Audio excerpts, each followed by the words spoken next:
Hi everyone, this is a quick video introduction to week 2 for school community relations course. I just want to give everybody a little overview of what to expect and some hopefully clear directions on completing the first part of your final project that is due next week.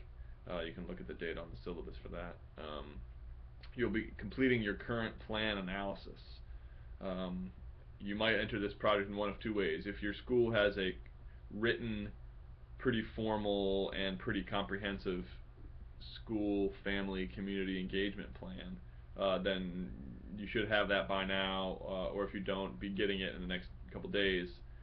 Um, that'll have written plan documents for how your school engages parents in the community.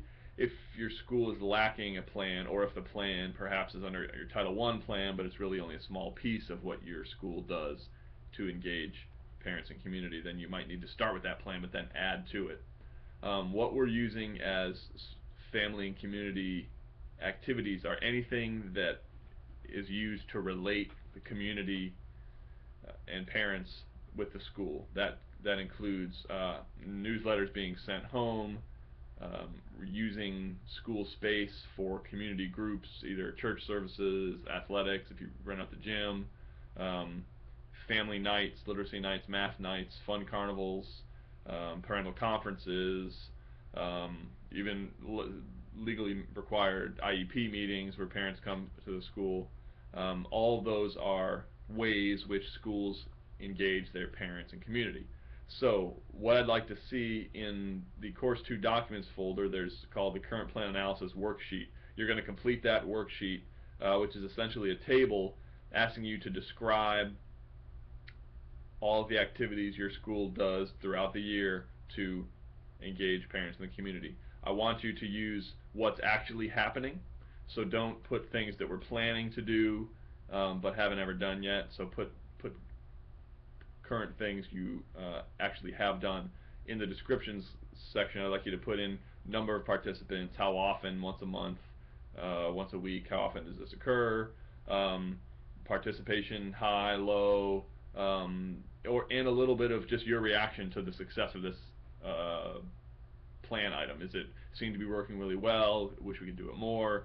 Does it seem to be just a waste of time? We go through the motions and we have report card night, but only 5% of the parents come, and so we need to rethink that. It's okay to evaluate the pieces of the plan. Now, the goal here is to come up with a revised plan that makes a little more sense and will have a little more success for both your school and your kids. Um, After your description of everything that your school does to engage with parents and community, you'll see 3 columns, and you're going to be asked to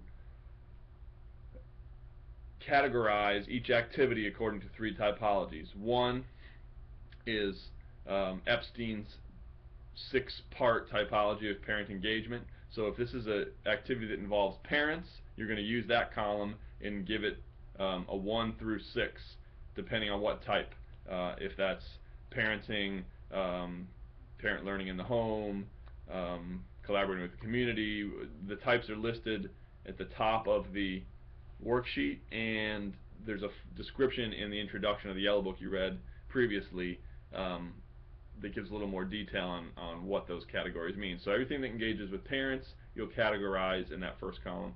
If it's a activity that doesn't include parents necessarily, say Home Depot gives you supplies for your community garden, for your school garden, or Exxon Mobil gives you science equipment every year, but parents aren't in the loop, then you can just put an NA for not applicable under the parent piece.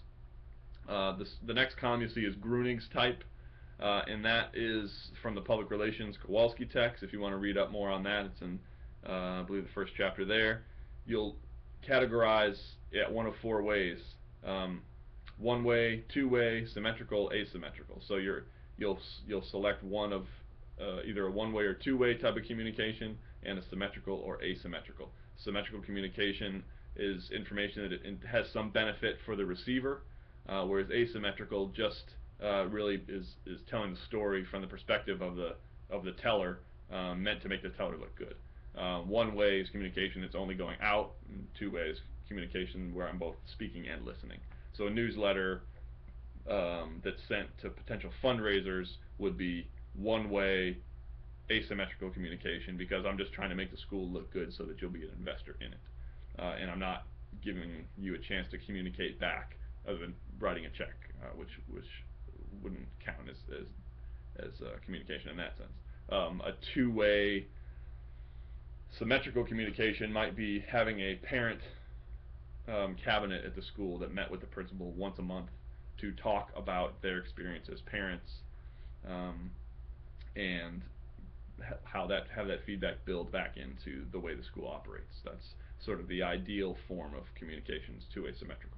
The last column on there is Sanders and Harvey's partnership purposes typology, which is just what is the intended benefit of this partnership. Is it tutoring for students, student learning? Is it raising money for a field trip for the 8th grade class?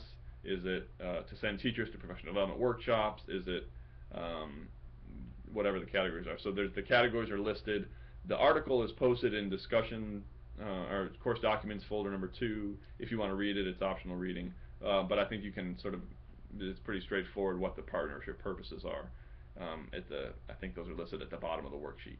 So every item that you come up with in your table, rank according to those 3. That's the first half of this assignment. The second half is to do a write-up, no more than 5 pages, 5 to 7 pages, I say, probably the max, which you're going to use tables and analyze according to each of the 3 typologies how you did. So we'll count up all the Epstein typologies, give me a little bar graph. How'd you do in each type? Give me a similar bar graph for Grunig's typology and Sanders and Harvey's typology. Go through typology by typology, give a little narrative discussion on how your school fared using that typology. Were you pretty well balanced along the types? Were you really heavy in one and not in the other? Which should get your brain working in the direction of what are some areas we need to beef up our school community relations program. At the end, you'll provide sort of a holistic summary of what seems to be missing in your current plan and what are some potential areas to start working on as you revise the plan. So you do some table by table and typology by typology analysis, and then pull it together at the end with probably a couple pages of narrative, giving your initial evaluation of your community relations plan as you've learned by comparing with those typologies. That'll be due by email as a single Word doc. There's a sample project from Trayvon Udue at Oak Prairie Walker High School. She did a good job with this a few years ago, and so I've posted hers there.